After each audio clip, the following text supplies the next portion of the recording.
बिस्मिल्लाहिर्रहमानिर्रहीम।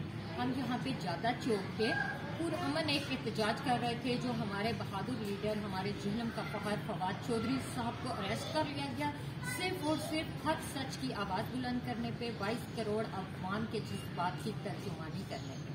और यहाँ पे पुलिस की भारी नफरी आ गई और उन्होंने न सिर्फ फवाद चौधरी के भाई फराज चौधरी को गिरफ्तार किया, बल्कि मासूम और बेगुनाह तालिब इल्मों को भी डंडे के साथ जदोकूब किया।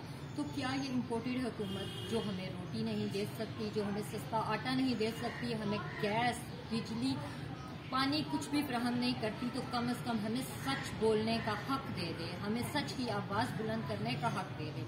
और पुरअमन शहरियों पे एहतजाज करने का जो हक है, पुरअमन शहरियों को एहतजाज करने का हक दे दे।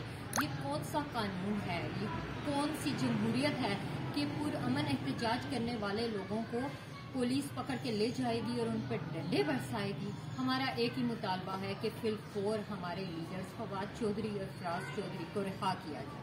Thank you.